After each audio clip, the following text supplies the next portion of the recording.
UP में BJP के खिलाफ दिन रात कैंपेन में जुटे अखिलेश यादव अब खुद भी चुनावी रण में उतरने वाले हैं। समाजवादी पार्टी के मुखिया अखिलेश यादव भी विधानसभा का चुनाव लड़ेंगे। सीट पर सस्पेंस है, मगर अखिलेश यादव ने कह दिया है आजमगढ़ की जनता से पूछकर वो चुनावी ताल ठोकेंगे। मैं आजमगढ़ की जनता से अनुमति लेकर के ही चुनाव लड़ूंगा, अगर चुनाव लड़ता हूं तो। चुनाव में हर एक व्यक्ति को उतरने का अधिकार है। वे अपनी पार्टी की तरफ से अधिकृत प्रत्याशी बने, ये हमारी भी कामना है, उनको बनना चाहिए। लेकिन एक बात तो सामने आ गई है कि समाजवादी पार्टी आज बैकफुट पर आ चुकी है अपनी पहली सूची के बाद। अब उनकी हिम्मत नहीं हो पा रही कि अगली सूची वो जारी कर सके। अखिलेश यादव के बारे में कहा जा रहा है कि वो अपने गढ़ मैनपुरी या फिर अपनी संसदीय सीट आजमगढ़ या अपनी पूर्व संसदीय सीट कन्नौज से किसी भी विधानसभा से चुनाव लड़ सकते हैं। मौजूदा वक्त में अखिलेश यादव आजमगढ़ से सांसद हैं, जबकि मैनपुरी उनका गढ़ है। कन्नौज से भी वो सांसद रह चुके हैं। ऐसे में अखिलेश इन तीनों जिलों में से किसी भी एक विधानसभा सीट से अपनी दावेदारी कर सकते हैं। सीट पर फिलहाल सस्पेंस है, लेकिन बीजेपी ने पलटवार करने में कोई कमी नहीं छोड़ी है।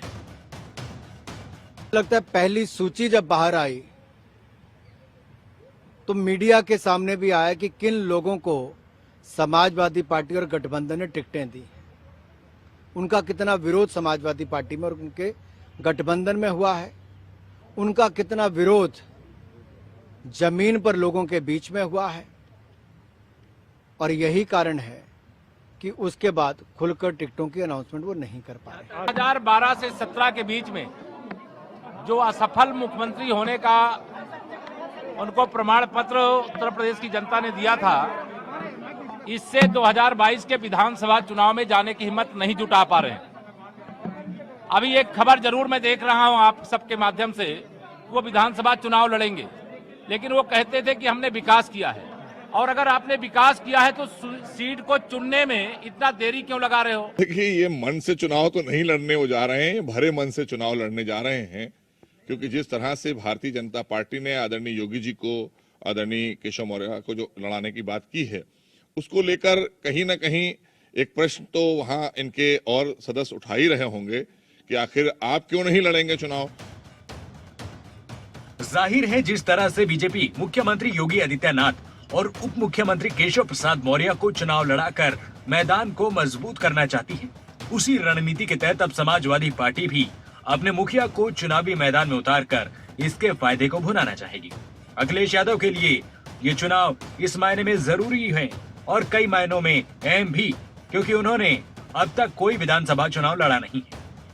फिलहाल बीजेपी के निशाने पर समाजवादी पार्टी की उम्मीदवारों की पहली लिस्ट है, जिसमें अखिलेश यादव ने कैराना जैसी सीटों पर गैंगस्टर एक्ट में गिरफ्तार नाहिद हसन को उतारा था। अखिलेश यादव आजमगढ़ की गोपालपुर विधानसभा सीट से चुनाव लड़ सकते हैं। इसकी वजह इस सीट पर जातिगत समीकरण भी। अगर देखें तो गोपालपुर विधानसभा सीट समाजवादी पार्टी का गढ़ रहा है। यहां से 4 बार समाजवादी पार्टी तो 1 बार बीएसपी की जीत मिली है। जातिगत आधार पर देखें तो यहां सबसे ज्यादा यादव वोटर हैं, जिनकी संख्या लगभग 64,000 के करीब है। दूसरे नंबर पर 51,000 दलित वोटर हैं। तीसरे नंबर पर मुस्लिम वोटर हैं, जिनकी आबादी करीब 41,000 है। इनके बाद ब्राह्मण, क्षत्रिय, भूमिहार 10,000 से 12,000 के बीच हैं। राजभर 24,000। इसके अलावा लगभग 17,000 दूसरी जातियां भी हैं। इस सीट पर समाजवादी पार्टी और बीएसपी दोनों के वोटर हैं, लेकिन समाजवादी पार्टी को स्वर्णों का वोट मिलने का भरोसा है।